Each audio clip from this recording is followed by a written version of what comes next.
Hello and welcome to another edition of The Gist. I'm your host, Chris Vetrano, here every week to break down all the things happening in pop culture and entertainment. We've got a jam packed show of updates around the Bravo universe. Summer House premiered last week, so we're going to break that down. We also still have fiery heat happening on Real Housewives of Miami as they are finishing up their Bahamas trip. And then Real Housewives of Potomac had its first reunion episode. So we've got to talk about that. New Jersey is firing on all cylinders in full swing after its premiere. And Vanderpump Rules is back. So we've got episode 2 to talk about. All of that and probably more on this very special edition of The Gist because it's coming out early. So normally we release episodes on Thursdays. This one is coming out early in the week because I have a very, very special guest that I interviewed that is going to come out for our Thursday episode. So that's a little bit of a teaser. You'll have to follow my socials at CM Vetrano on TikTok, Instagram, and Twitter if you want to kind of get first access as to who that is. But I'm going to be teasing it this week and so excited to deliver that interview. So stay tuned. But I knew that you guys wanted a little bit of a Bravo breakdown. So we're going to give you that early in the week and then our normal regular episode on Thursday. So without further ado, let's just jump right into it. Summer House. So it premiered. Now, I don't know if you guys are feeling the same way that I am. I'm kind of getting like overwhelmed with this cast because now we've got Winter House and Summer House and they're really giving them to us. And then also with Paige and Craig from Southern Charm dating, we're getting Paige on Southern Charm. So there's a lot of crossover happening and I'm not getting a lot of breaks from these people. But then when they come in for the storylines, it feels like there's just so much happening that we missed. And so that's really how the Summer House premiere kicked off is, I mean, I think the headline is Kyle and Carl, like the two best friends that you've ever seen play out on television, are seemingly done. They don't have a lot going on. It is very cold in that Summer House. I was sad to see it, actually. You could feel like Kyle wanting his friend to just like interact with him. Carl is clearly feeling and hanging on to some things that maybe Kyle had said about his girlfriend Lindsay at the last year's reunion. And they are not together. And yeah, it was really an awkward sort of interaction, watching them kind of both be in the house, but barely interacting. That's just not what we're used to from these two. So it was sad to see. And then also this week, Carl announced publicly that he has left Loverboy, which is Kyle's company that Carl had previously worked as like the head of sales, I believe, for Loverboy. He has left. It makes sense for his personal life. He's sober. It's an alcohol company. So, I mean, good for him for making a better lifestyle choice that aligns with his own lifestyle. But I think also there's a lot going on behind the scenes there between these two. And so you clearly see it in the trailer that this is going to play out in a pretty dynamic way over the next many episodes. So that was sad to see. I'm also just a little bit worried in general because there's so many people now with this crossover of Winter House and Summer House and Southern Charm that people are coming and going from this house so much. And I mean, they're in the same house that they always have been, but right off the bat, they announced that the house owner or whomever apparently didn't have the right permits in place to have a 9-bedroom house.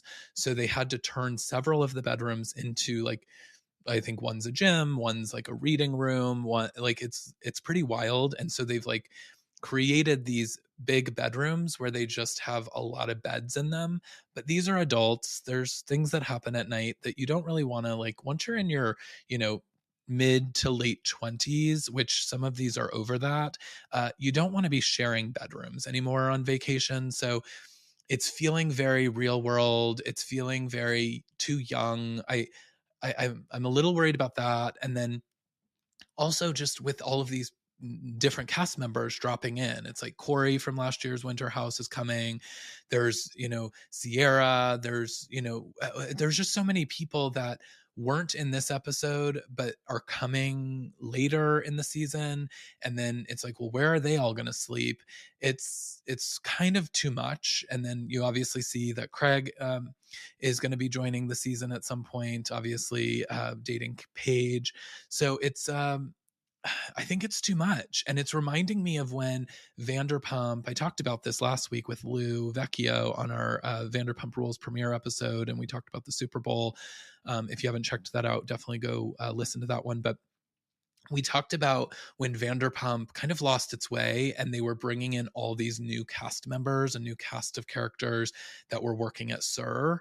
And it was just like too many people. You couldn't keep up with the storylines. Nothing felt cohesive. And I'm a little worried that that's what we're in for Summer House this year. And, and then it's like, as you're watching these people get older, the drama is different. The dynamics are different. Like, obviously, Carl and Lindsay, like, perhaps they don't even need to be on this show anymore because they're very disconnected. They're living very different lives. And they don't seem to really want to be there, a part of what Summer House used to be. And then I even feel that way with some of the other cast, is that everyone's kind of growing up. They're making their money now that they're reality TV stars. That's mostly what they do for a living. And I think now we're just like, we're entering in this era where it's time for them to like really figure out what they're going to do with this show, because it's starting to feel not realistic like Vanderpump has in the past. And so I don't know what's going to happen. I also felt like Paige, who is normally my favorite on Summer House, was really taking a back seat, at least in this premiere episode. But I'm not sure what she's going to deliver. Maybe she was just disconnected without, Sierra there to share a bed with, or maybe she was, she without Craig there, she feels lost. I don't know. She really just wasn't in it much, and when she was pretty quiet. So I don't know what we're in for. I feel there's a big divide happening in this house. I am looking forward to seeing when Danielle joins the house later in the season. Obviously, we know from the trailer that Danielle and Lindsay, who were sort of the Carl and Kyle of the girl group, like such good friends, they have some major falling out that doesn't seem like they are going to recover. At least not in how this season plays out. And so I am interested to see kind of what happens there and see what's going on, but I don't know what else we have. I don't want it to become too toxic. I don't want it to become too many cast members trying to drive storyline, because I think then it just gets really complicated. And so we'll see. We'll see what they have. I will try to be optimistic, and of course I'm going to continue to tune in and we'll continue to talk about it here. But those are my early thoughts. That was my thoughts on the premiere. Let me know what you guys think. Sound off in the comments, because I am curious if I'm the only one feeling like this summer house is potentially at risk of heading in a direction that I don't think it needs to go. So let me know what you guys think. But speaking of Vanderpump Rules, because I mentioned how bad the kind of last seasons were, and they truly were. They had completely lost their way. They didn't really know who the cast members were. You couldn't follow a storyline.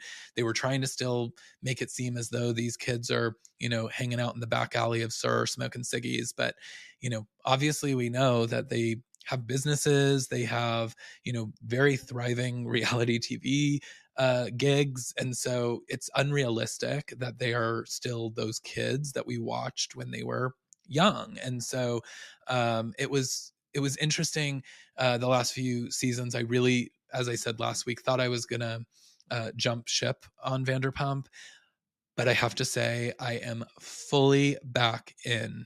Are you with me? Are you guys with me? I think that this season is going to be so good. It feels real. It feels grown up. It feels like an extension of Housewives, but with, not just focused on women. it feels like a really real show, and maybe even more so than Housewives, because Housewives has become so overproduced, and the women are always kind of driving their own storylines.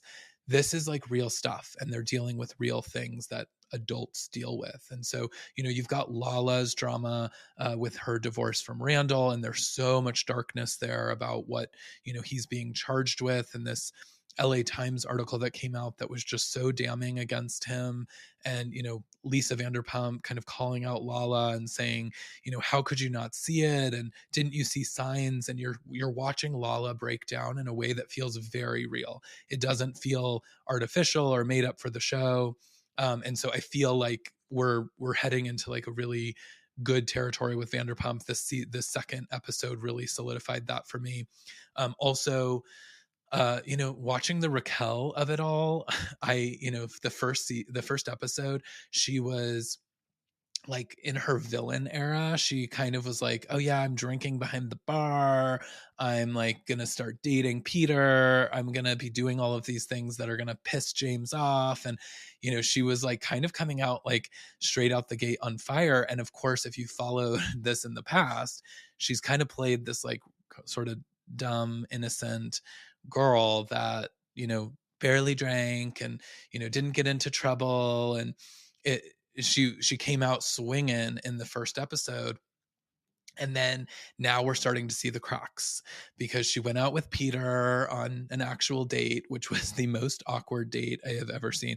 She clearly had no interest in him. And then when she's talking about that she didn't win the uh, pageant that she was in, uh, because she's now going to be too old, that she can't like win again. And then she has that full breakdown. She's like fully sobbing because she has reached an age that she can no longer compete in the Miss USA pageant.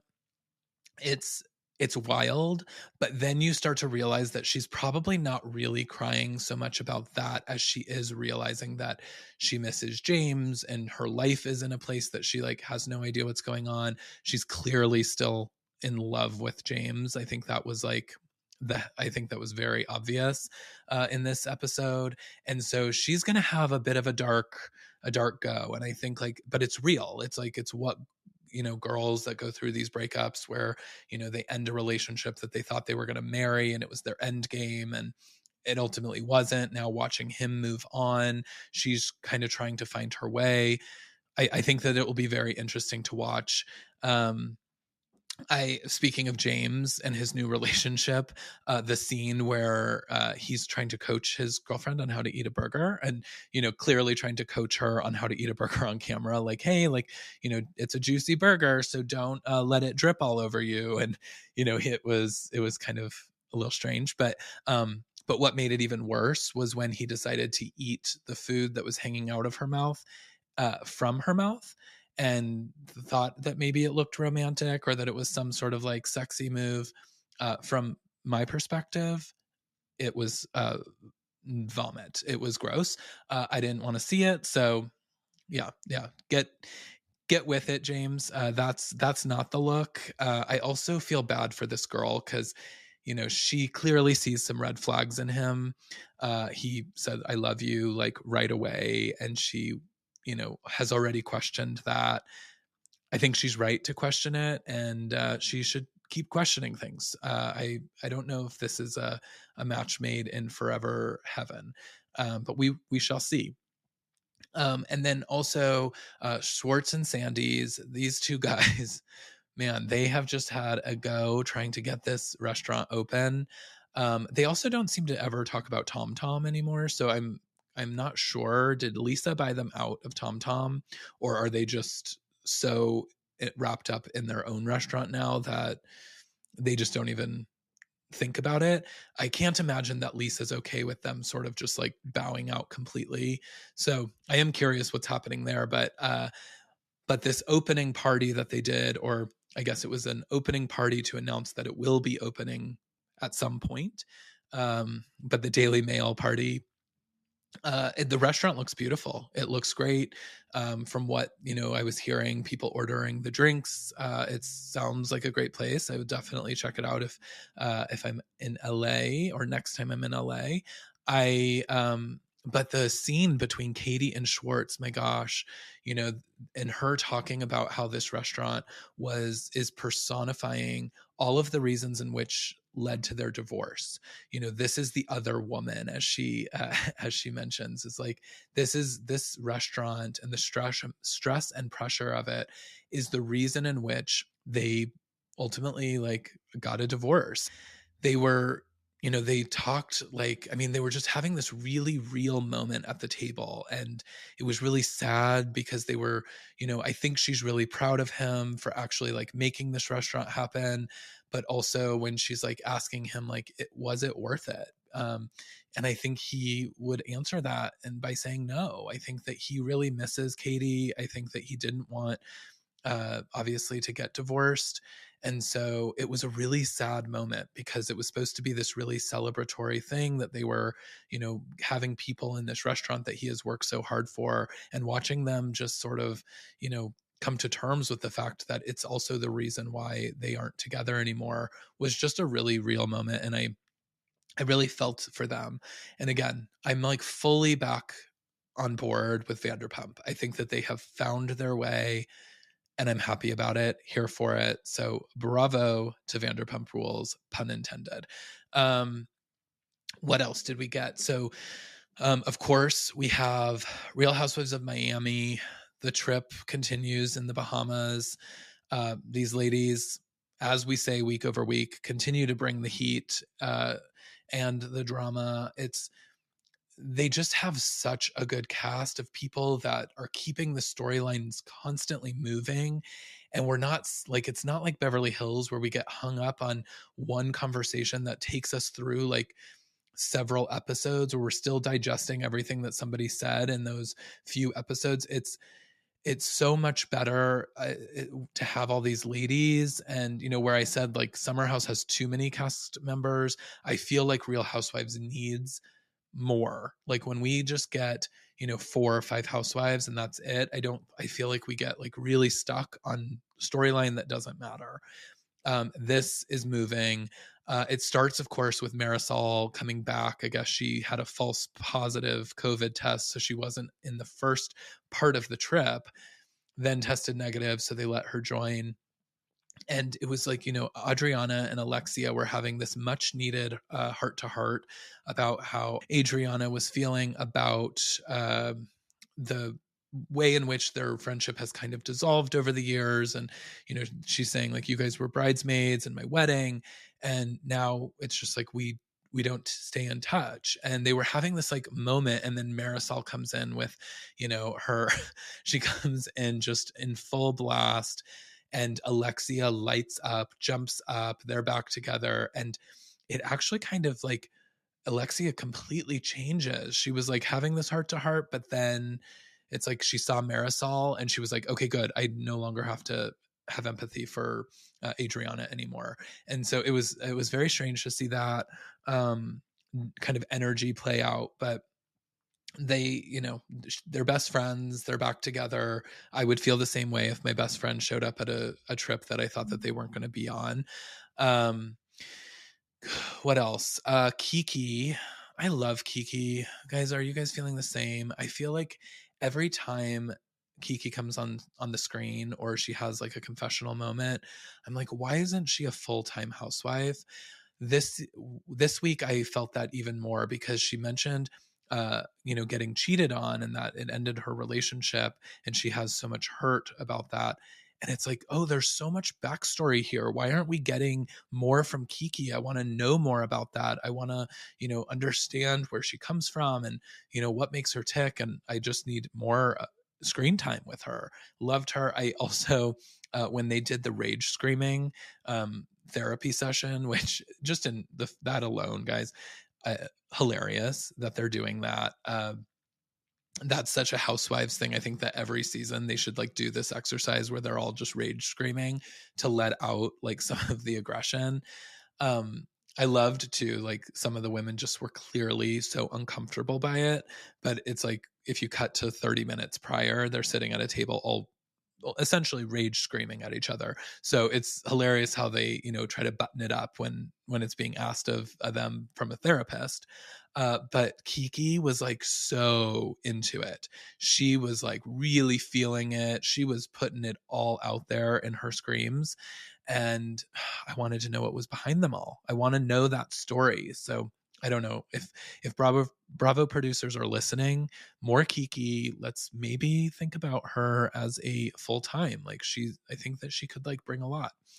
Um, but then of course everyone took a spill. They were having like a funny moment and kind of tackling each other, and then they all land on Adriana's foot in which she believes is broken, though Dr. Nicole, who was there, did not think it was broken and probably thought maybe it's sprained, but didn't require the wheelchairs and essentially needed to be airlifted off the beach into her hotel room. um so it was, but I did sort of empathize with Adriana in this moment because I really did understand what she was trying to articulate earlier to Alexia was, these are people that I went through so many things with. Like she was a original cast member with Marisol and Alexia, and so they had been through so many years of this together, and she really was feeling abandoned by them, and she was feeling really sad. And I think it's just like, feeling left out of a group where you thought where you had a lot of allies and a lot of friends, and suddenly you're sort of like realizing like maybe I'm on the outside of that, and that I don't have these people in my corner, and that can be a really sad place to be. And I think that's why she manifested this broken foot, and why it was such a big deal is I think she was just craving, and I mean she was really asking them to give her attention and to like show her and shower her with a little empathy and love. And so I really like felt that for her. And then, guys, the beach. And it ends, of course, with a to be continued. But when she brings up that she doesn't feel like everyone's giving her empathy about her foot, and then compares it to Alexia's son Frankie's accident and says accidents happen, and Alexia, you should know that with Frankie's accident, like it's really bad. I mean, we're talking about very different things. A sprained ankle or a sprained foot is not at all what Alexia has been going through with Frankie. And it was way too low of a blow. And, I know that sometimes people say things when they're hurt. That was too much. Too much. I don't know I don't know if these two are going to rebound from that. Like, and I sort of understand why, if Alexia can't forgive her for that, because that is really low. I was on her side. I was on Adriana's side. And when she said that, I was like immediately flipped. I was like, no, too far. That's not where we go with this. And wrong on you. Yeah. Adriana, no. And we'll see how that plays out next week, but I can't imagine it's going to go well, for many reasons. But I think that's all about Miami, really. Like I said, next week's going to probably be explosive as this conversation continues. But moving into the second episode of New Jersey, I'm at home, guys, with New Jersey. I love it. I love our new characters. I love that Danielle's son, by the way, 7 years old, in just that like quick clip to the house, that he says he can speak British and says mother, and then follows it with fucker. Love it. I love that have a 7-year-old saying motherfucker on Bravo, and that they like put that in. I'm sure that there's parents that were appalled by that, and I understand that side of it too, but there was something that was just so funny about that. I was like, okay, I love this family. I'm really loving Danielle. She is the breath of fresh that we needed for this city and for this season. And so I'm super glad that she's here. She also hosted the Mozzadel party, and oh, okay. Again, I'm home. Because I just have to tell you guys, I grew up in an Italian family, very Italian. Most of my family was in New York. My immediate family lived in Colorado. But every time that we would go to New York, and we would have mozzarella, that's what I heard. That's what we called it. And so anytime that I saw mozzarella, which is what we're talking about here, if you're not familiar, but mozzarella, like mozzarella in the water, like fresh mozzarella. Anytime I would have it, I grew up thinking that it wasn't called mozzarella. I thought it was called mozzarella, and I still to this day sometimes say it like mozzarella in the water. I need to have some.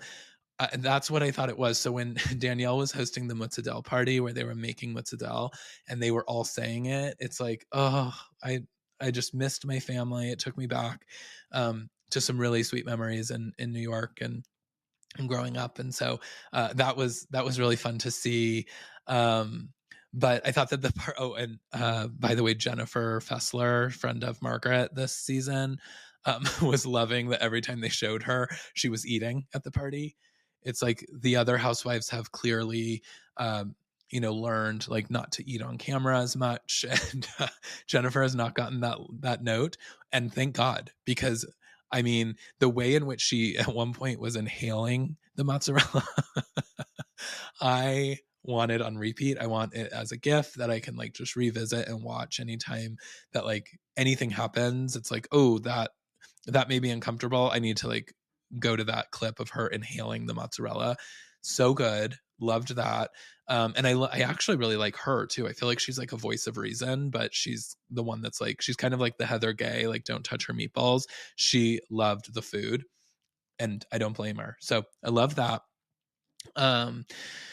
We also saw this week, well, there was a couple of things. Margaret's friend had been reaching out to Teresa and Jennifer saying that she had some information about Margaret. And then we ultimately learned that she also has some information about one of the other cast members, which I believe to be Melissa. I think that storyline is coming. But, I actually thought it was interesting that, Teresa and Jennifer wouldn't say what it was.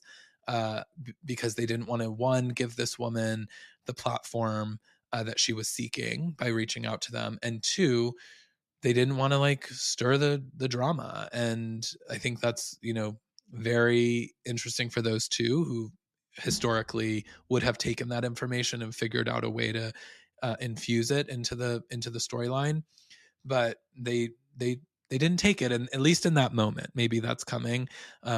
But I am curious. I know when the producers asked Danielle, doesn't she want to know what it is? And she was like, hell yeah. Like, I'm with her. I want to know too.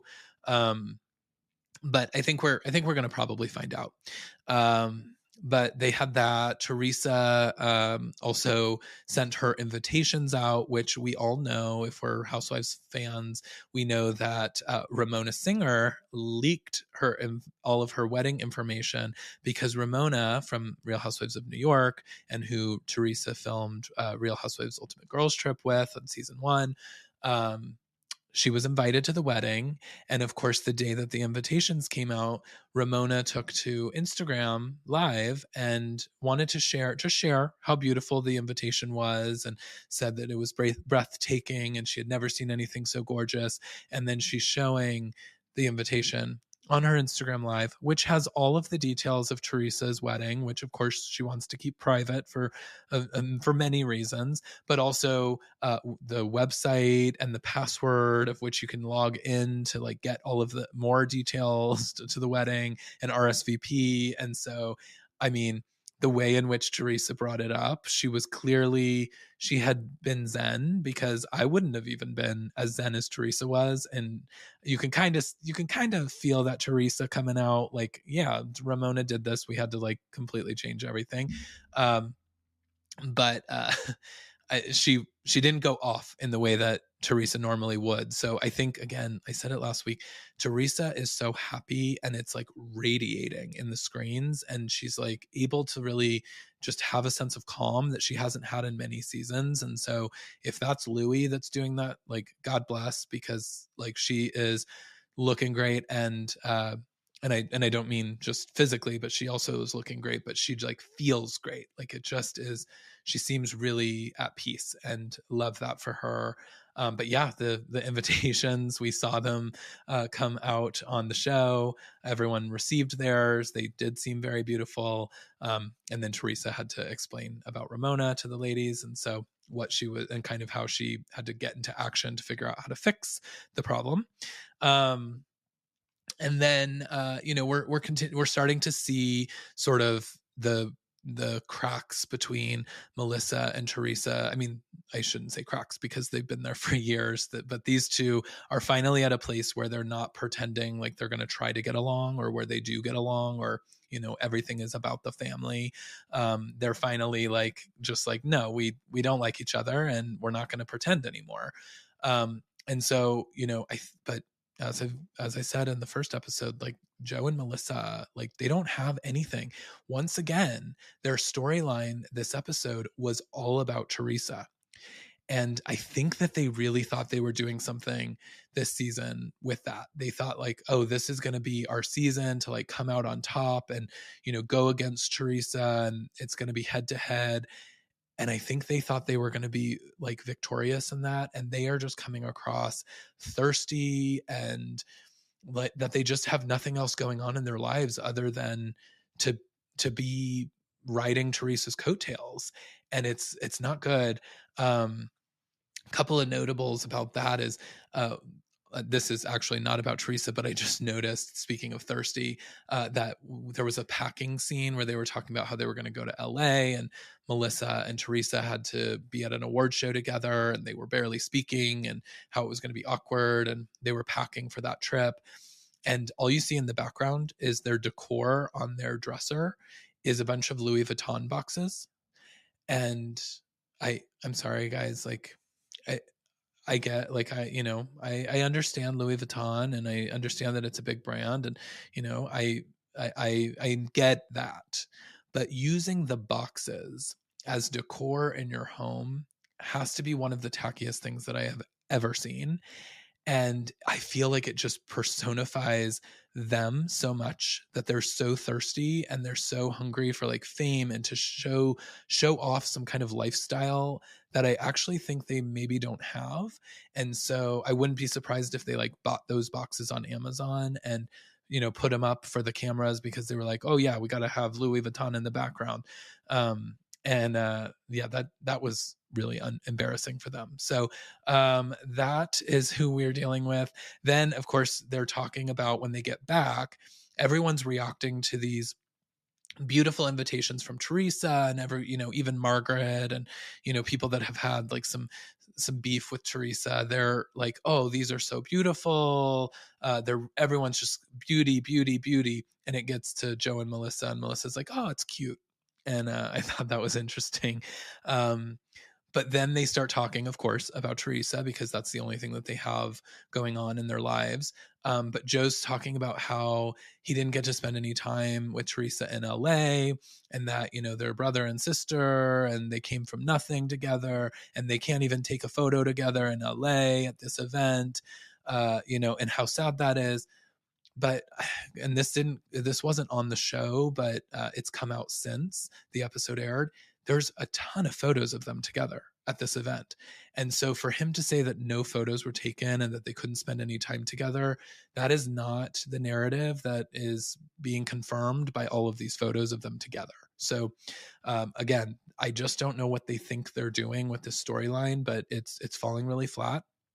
And then the other thing that happened off the show, Joe Gorga calls, or this happened on the show rather. Joe Gorga is talking about how Louis, and he thinks that Louis is like some, negative influence in Teresa's life. And he's like, we already had one bad seed with Joe Giudice. And speaking of Teresa's ex-husband, and calls him a bad seed. And then it of course goes to like a clip of like the two of them fighting back in the day. And the irony is that this week Joe Gorga posts this thing on Instagram where apparently they both were in the same place, Joe Giudice and Joe Gorga. They walk into the same bar or same restaurant or whatever. And so Joe Gorga has somebody film him walk up to Joe Giudice and give him a hug and say hello. And, it's supposed to be this like wonderful reunion of two, once brother-in-laws. And it's so strange because it's like, did he forget that he just was being calling him a bad seed on television a couple of days sooner? It So that was like a little strange. So then Gia, Teresa's daughter, Gia steps into the chat, and wow, she just let her uncle have it. She was like, "You had a brief interaction with my father, whom you have said horrible things about, and you had the audacity to have somebody film that interaction so that you can continue to shape a narrative that you're some like saint in the relationship, but meanwhile talk horribly about my family constantly." And she ain't wrong. She ain't wrong. She has got a point. And also, yeah, it is strange. Why are they filming them hugging? Like, he's walking up to Joe Judice, and like he sees him and he says, "Oh, somebody here, grab my camera and film this. This is going to be great content for social media." So strange. So I wasn't mad at Gia for stepping in. And again, I just think that the Gorgas are not coming across this season. They do not have it. So we'll see what happens as it continues, but I am definitely team Teresa on this one this season. I think that's all really on Jersey. I am wondering if we are going to see Jackie again. I know she's a friend of, so I have to assume that she filmed more than just the premiere episode, but she wasn't invited to Danielle's Muttadel party, and I I think that I don't know. I don't know if we're going to see a lot from her, because I don't know how she really fits into the cast. And so I think it makes sense that she was demoted this year, and probably we may have seen one of the last times that we'll see her this season. Well, I don't know. We'll see. Of course, we have the Real Housewives of Potomac reunion starting. Last week was off due to the Super Bowl, because Bravo, for some reason, thinks that the reunion isn't my Super Bowl. And so they, punted it to the next week. And so we were without Potomac for a week. And yeah, they delivered it this week. It started off with a bang. They had to re-edit the reunion. It starts out with a timeline of events, because obviously we've talked about Robin and the Juan Dixon drama, and then Robin taking to her podcast Reasonably Shady to announce kind of what had happened and tell her side of the story behind a paywall. And so it starts with a clip from Reasonably Shady. Then we get a little bit of the interview with Andy and Robin on Watch What Happens Live, where he calls her out for putting it behind a paywall and not talking about it on the season. So that it's helping to set the stage that, hey, we went into this reunion before any of this happened. So it helps, the viewers to understand that we're not going to talk about the Juan and Robin stuff that's playing out in the news, because one, she wasn't talking about it, we didn't know about it, and we filmed this thing 2 weeks before all that news came out. And so that's how the reunion starts off. I'm also loving that we're like seeing unseen footage. This is something new where Andy's like calling out, like, "Oh, in this next package, you're going to see some unseen footage." I love that, because we always know that there's more stuff sitting on the cutting room floor from these episodes, and I think that like a reunion is a great place to like bring out more, if it helps to craft a narrative of what these ladies are trying to say or not say in the public as the season's going on. If there's footage that helps sort of support what was going on, or helps drive more of that story home to kind of put a close on it, bring it on. I love that. Also, right at the top, all the women are dressed in blue. That was clearly the theme. I thought that they all pretty much looked good. I know people come for Giselle a lot for her fashions, but I thought that she looked fine. Ashley was like barely wearing clothes, and I thought she looked banging. Yeah, I think all the women really kind of turned out for this one. I don't think that there was like any real duds. Obviously there were winners and people that I thought really stood out. But Andy was a little shady, as he tends to be, calling out Candace for looking like Cookie Monster after all of the comments that she had over the season about Sesame Street characters. And I, but she handled it beautifully. Oh, she just was like, oh, how do you know that that wasn't the plan all along? Love that. She clearly like just pulled that right out. She had no thoughts about that dress looking like Cookie Monster. And that that's the truth. But she handled that like a pro, gave it right back to Andy. And yeah, that was that. But I loved that. Um, we we learned about Ashley's divorce. It's she said that she'll be able to file in February, which is now, so potentially that's happening very soon. But I loved that all the women were like giving her all this advice about her prenup, and wanted to step in and make sure that she's getting alimony and make sure she's getting this. And Karen's like, well, I do think you're entitled to this. Guys, don't you think Ashley has a lawyer, and a lawyer that probably is helping inform her on what she, has legal rights to, and where she should push and where she shouldn't? I don't know that we need to like have that play out on the reunion, because I don't know if these women are the best. I mean, we've talked about it on this podcast too, like the Potomac women and their relationships. I mean, you've got Robin and Juan, which is a whole lot of drama. Then you've got Karen with, her potential affair with old Blue Eyes. Giselle has had lots of problems with her ex. I think that like these women are probably not the women that Ashley should be taking legal advice from. But yeah, that's just my take. Ashley, if you're listening, like please just continue to deal with your lawyer on those. And then speaking of legal issues, Mia talking about how Gordon was voted off of the board, and that they now have no businesses. They've lost access to all the joint um, ownership, I guess. I guess they will get a payout if they sell the businesses, but it sounds like that's potentially not happening anytime soon. But it sounds messy, and her saying that they're now living off of their savings is like a pretty scary thing, especially for a family where there's children involved. And when you've got somebody like Mia, who doesn't seem like she knows how to save a lot. She's definitely talks about how much she spends. That can be a really scary place to be. So hopefully they figure out what's going on there, but it doesn't sound great. And yeah, I think there's more to come. I love my Potomac women. I'm hearing that there's some really weird stuff happening online, though.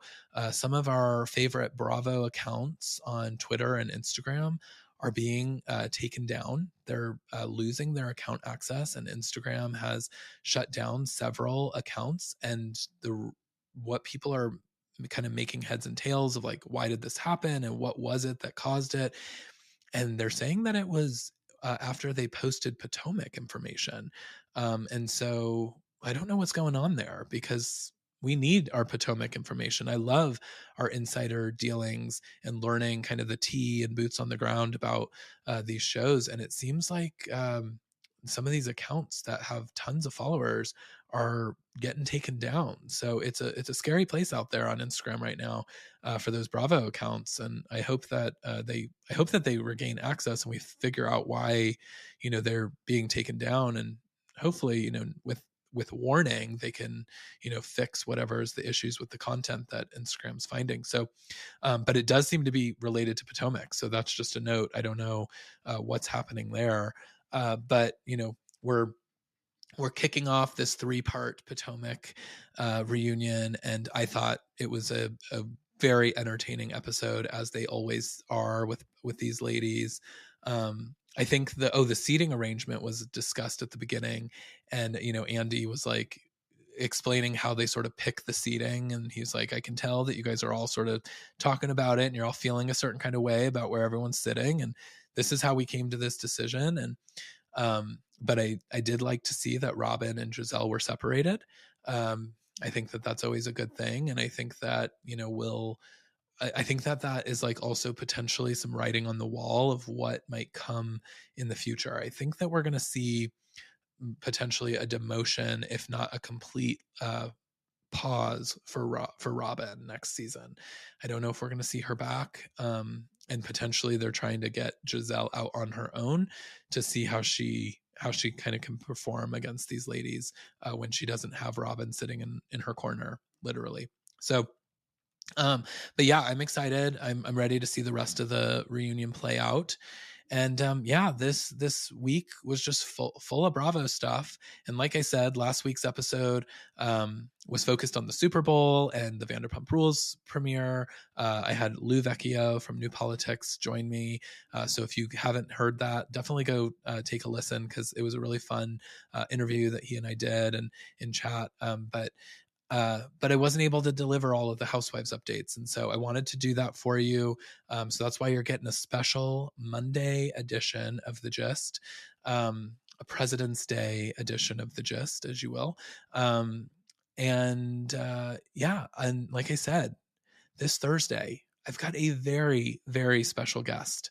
I I want to tell you guys, but we're gonna roll it out. So but please stay tuned for that. As always, please rate and subscribe so that you never miss an episode of The Gist. Follow me at CM Vetrano on Instagram, Twitter, and TikTok.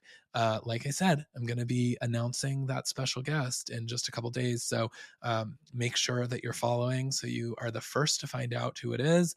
And then come back on Thursday when we will have the interview live and ready to listen to. But until then, I have been Chris Vetrano. You have been listening to The Gist, and I hope that you guys all have a fantastic week. Bye.